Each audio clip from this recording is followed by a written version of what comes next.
আমাদের শীত, গরম, বৃষ্টি এগুলো মানলে আমাদের হবে না। লেপ গরম করে সরকারি চাকরি পাওয়া যাবে না। বয়স্ক বাবা মা তাদের মুখের দিক চেয়ে অন্তত এই সময়টাকে নষ্ট করো না। তো হ্যালো বন্ধুরা, একটা নতুন ভিডিওতে তোমাদেরকে স্বাগত জানাই। তো এখন বাজে রাত 12:30। এতক্ষণ ধরে বই পড়ছিলাম।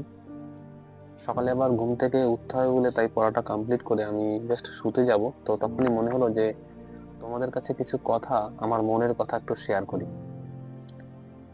সেটা হলো কি বলতো, মনের কথা তো অবশ্যই, তবে এটা বাস্তব কথা।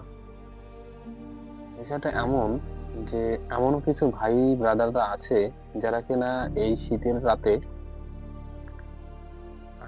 আরামসে ঘুমাচ্ছে, মোবাইল ঘাঁটছে, রিলস দেখছে,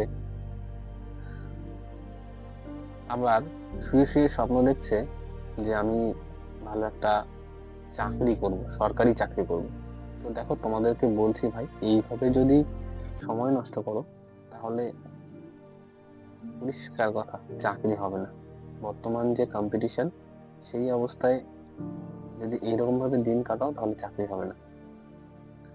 তোমাদেরকে আমি একটা কথাই বলবো, হয়তো আমার কথাগুলো শুনে অনেকেই বলবে ফালতু জ্ঞান দিচ্ছে। তোমার হয়তো জ্ঞান মনে হতে পারে, তবে এই কথাটা একদিন তোমার ঠিক মনে হবে যেদিন তুমি রিয়েলাইজ করবে যে না, আমি সময়টাকে নষ্ট যদি না করতাম তাহলে হয়তো আজকে একটা ভালো জায়গায় পৌঁছাতে পারতাম। তো সেই কারণেই ভিডিওটা বানানো। এখনো সময় আছে। অন্তত বাড়িতে দুজন ব্যক্তি আছে, বাবা আর মা, বয়স্ক বাবা মা, তাদের মুখের দিক চেয়ে অন্তত এই সময়টাকে নষ্ট করো না। মন দিয়ে একটু কষ্ট হলেও পড়াশোনা করো। একটা কথা বলছি তোমাদেরকে, এটা মাথায় রাখবে।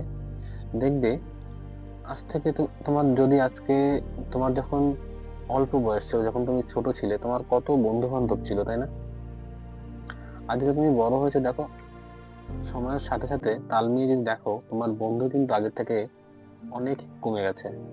হয়তো তারা তোমাকে এখন আর ডাকে না, হয়তো তোমার সাথে সে কথা বলে না, হয়তো তোমার মানে কি বলবো, তুমি একা একা হয়তো ঘোরো, হয়তো অল্প কিছু বন্ধু আছে।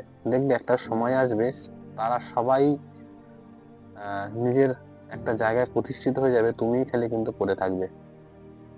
ঠিক আছে? সেই কারণে একটা কথা বলবো, অন্তত তাদের মুখের কথা ভেবে, বাবা মার কথা বলছি আমি, মানে বাবা মার মুখের কথা ভেবে এখন একটু নিজের ভবিষ্যতের কথা ভেবে এখন একটু পড়াশোনা করো। ঠিক আছে? বর্তমানে তোমার যদি স্বপ্ন হয়ে থাকে একটা সরকারি চাকরি, তাহলে ওই লেপ গরম করে সরকারি চাকরি পাওয়া যাবে না। ঠিক আছে? মন দিয়ে একটু পড়াশোনা করো। তো যাই হোক, এইটুকুই জাস্ট বলার ছিল যে আমরা যারা অ্যাসপিরেন্ট, আমাদের শীত, গরম, বৃষ্টি এগুলো মানলে আমাদের হবে না।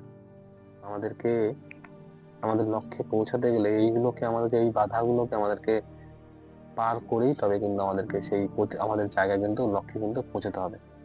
তো যাই হোক, আর কিছু বলছি না, আর জ্ঞান দিচ্ছি না। মন দিয়ে পড়াশোনা করো। আশা করবো এবার যেন তোমাদের চাকরিটা হয়ে যায়। সময় নষ্ট করো না। তো চলো, যারা পড়াশোনা করছো মন দিয়ে পড়াশোনা করো। তো আমাকে সকালবেলা আবার ঘুম থেকে উঠতে হবে, উঠে দৌড়াতে যাব। আবার আজকে আবার কুদ্রি তোলা ছিল আমাদের, বুঝলে? তো যার জন্য সেই কুদ্রি গুলো ভোরবেলা রাস্তায় দিয়ে আসতে হবে। তো চলো, ভিডিওটা আজকে এখানে শেষ করছি, পড়াশোনাও শেষ হয়ে গেছে। তো তোমরা যারা পড়ছো তারা পড়ো। ঠিক আছে? তো চলো, গুড নাইট, মন দিয়ে পড়াশোনা করো।